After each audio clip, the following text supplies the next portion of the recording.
It's no fault of Elvis, he loved the song. Dolly Parton, America's sweetheart and country music's beloved icon, has spent decades charming the world with her voice and heart. But what if we told you that behind that dazzling smile lies a trail of tension, betrayal, and legendary feuds that never made the headlines? They smiled on camera, and they praised her in public. But behind the scenes, there were slammed doors, bitter words, and broken friendships. One singer said they'd never work with her again. Another tried to steal her biggest hit. And although she's tried to keep a secret, we finally know the 5 singers Dolly couldn't stand working with. But what really happened behind closed doors? And why are some of those old wounds still wide open today? When you find out the truth, you'll never see Dolly Parton the same way again. Dolly Parton's journey to fame. You might know her for the big hair, the bedazzled outfits, and that voice that can make angels cry. But behind the scenes, Dolly Parton has a story that's more jaw-dropping than you think. Her journey from dirt-poor beginnings to music royalty is one for the books, and many people don't know that it's packed with a lot of drama. While she's known as the Queen of Kindness, there are a few names in the industry that she's had some intense friction with. But to understand who Dolly clashed with, you first have to understand her, and why she's not one to get involved in drama. Dolly Rebecca Parton was born on January 19, 1946, in a tiny one-room cabin in Locust Ridge, Tennessee. She was raised in a loving but struggling family, with 12 kids crammed into a simple mountain home. Her father, Lee Parton, was a hard-working farmer and construction man who couldn't read or write. But Dolly says he was the smartest man she ever knew.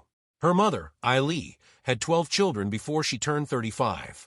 And she definitely passed on her deep love for storytelling, music, and God to Dolly. But music wasn't a hobby for Dolly. It was survival. The Partons didn't have money for entertainment, so the kids learned to sing in church and harmonize on the porch. Dolly's family noticed her voice early on, and by the time she was 10, she was performing on local radio and TV shows in nearby Knoxville. And it wasn't long before she began performing at the Grand Ole Opry. The day after she graduated high school in 1964, she packed a bag and took off for Nashville with no money or connections, just raw talent and dreams bigger than the Smoky Mountains she left behind. And she started off by writing songs for others. But she didn't just want to be a songwriter. She wanted the spotlight, and she got it. Her first country hit came in 1967 with Dumb Blonde, a clever little song that basically told the world she wasn't just a pretty face, but a smart one.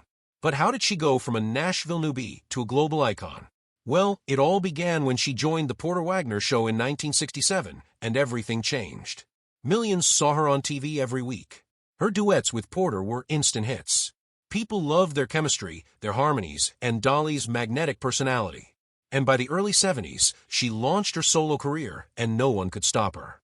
Jolene came in 1973 and became an anthem. Then came I Will Always Love You, which was a global hit.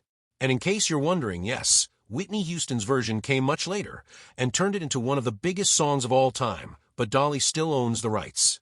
She made millions from that one song, and she never brags about it.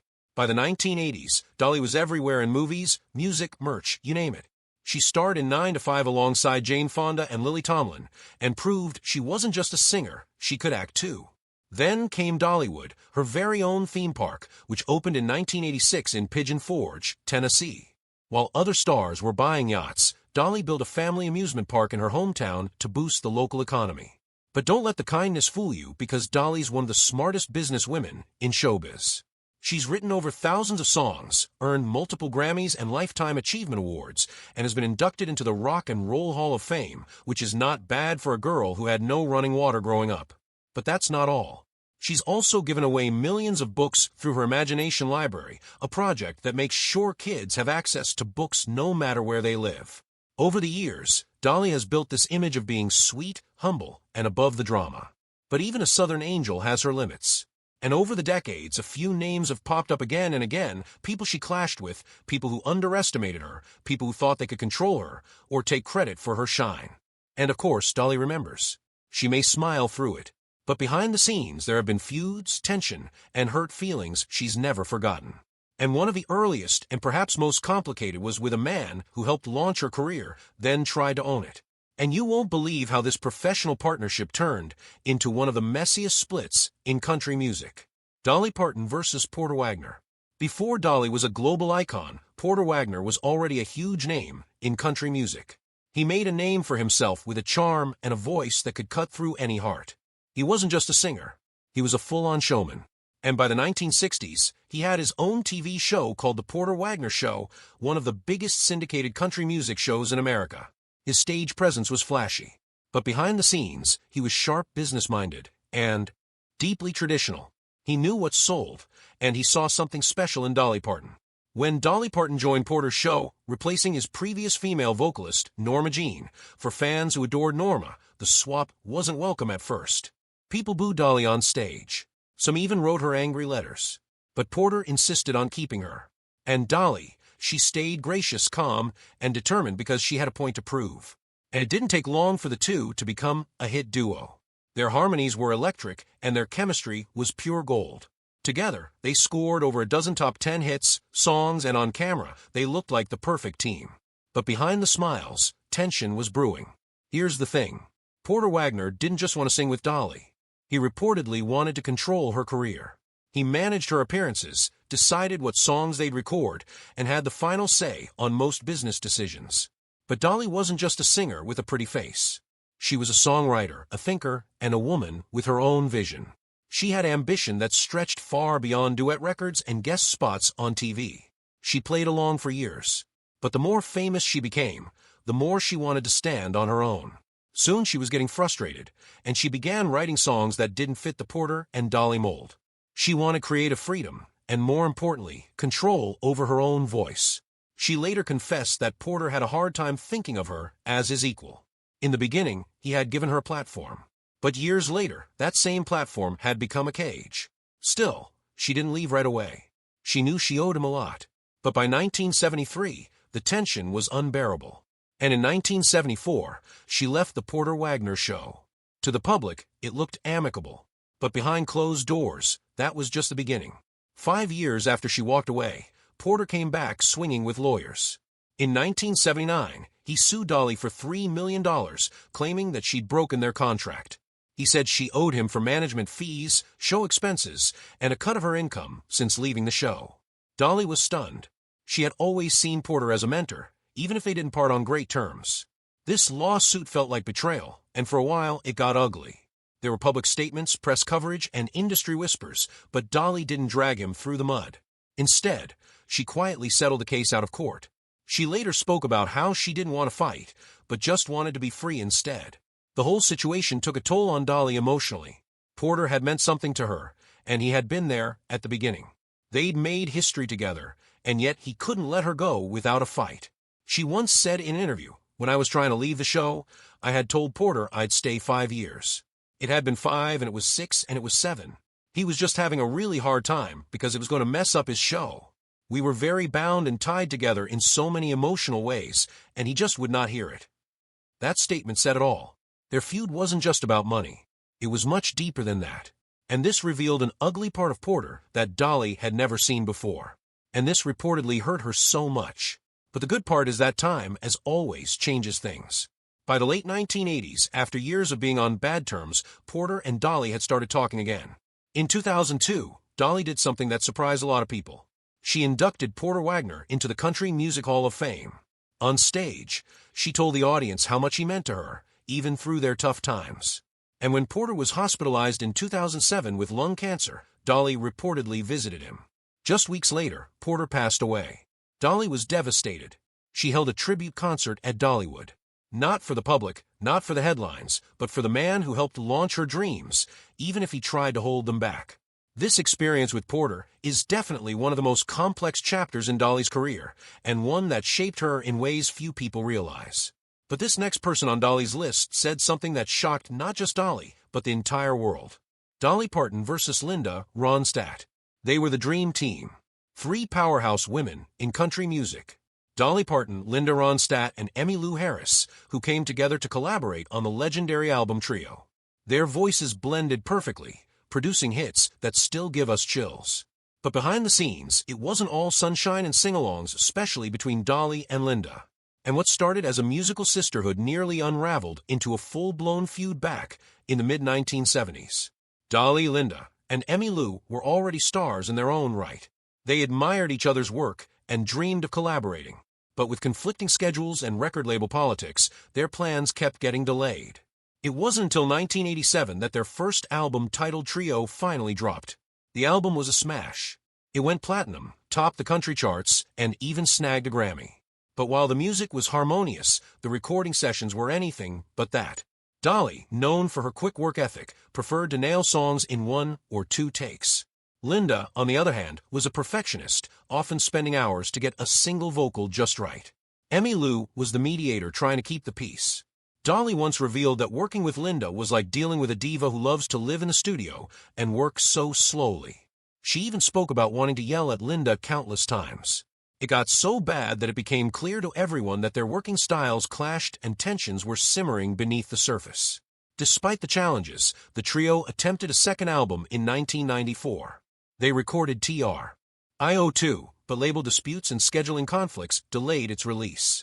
Thankfully, the album eventually saw the light of day in 1999, but it was too late as the damage to their relationship was done. While Dolly and Linda's relationship may have started with mutual admiration and some friendly competition, it certainly didn't end on the best of terms.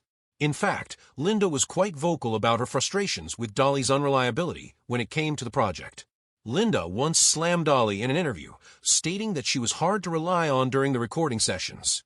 She claimed that Dolly would often cancel plans or show up late, and this frustrated her a lot.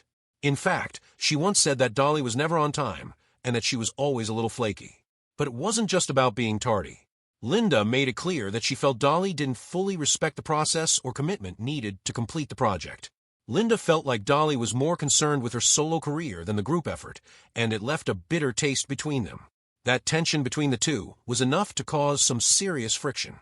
In fact, Linda made it known that she had no intention of working with Dolly again.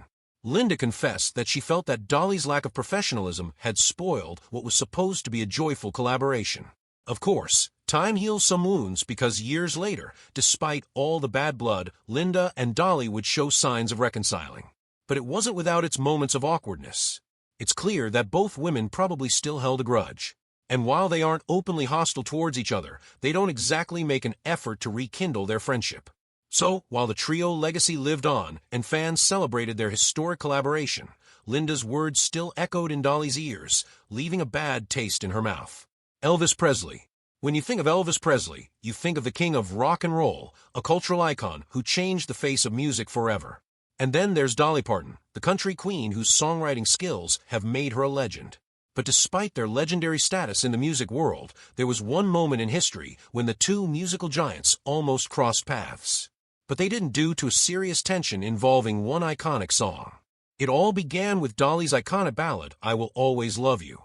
This song, which Dolly wrote in 1973, was deeply personal for her. It was about her decision to leave her longtime mentor Porter Wagoner and pursue a solo career. While it started as a heartfelt farewell, it became one of the most well-loved country songs of all time, and Dolly poured everything into the lyrics. The song was released as a single and quickly became a hit, earning her widespread recognition.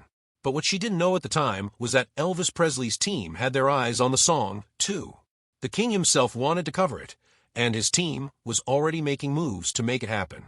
In the mid-1970s, Elvis was on top of the world.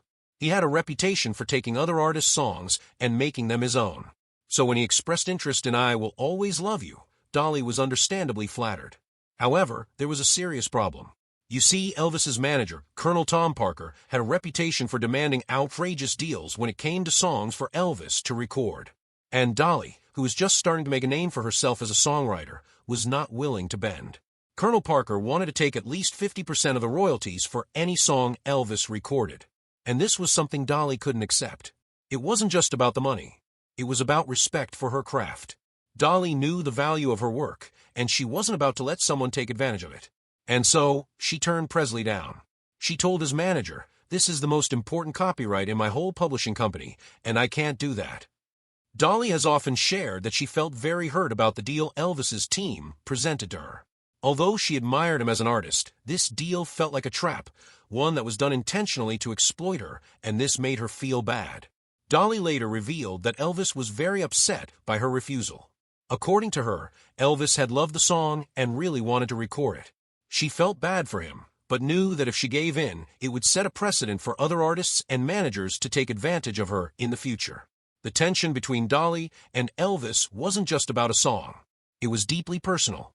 Though she tried to be respectful about it, the situation caused a strain between them. And Dolly later admitted that she didn't think Elvis ever fully forgave her for saying no. In interviews, Dolly has said she was heartbroken by the fallout, especially since she respected Elvis so much as an artist. She even noted that Elvis was very sensitive, and while he didn't lash out directly, there was a noticeable shift between them after that. In the end, Dolly's decision to hold on to "I Will Always Love You" would prove to be the best one for her career.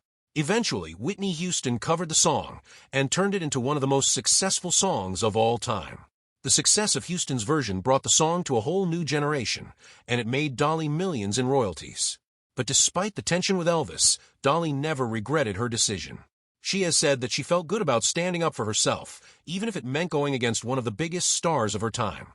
But this isn't the only time Dolly has stood up for herself in the face of tension. Howard Stern. For someone as sweet, humble, and scandal-free as Dolly Parton, it takes a lot to ruffle her feathers. But back in 2008, one man pushed her to the edge.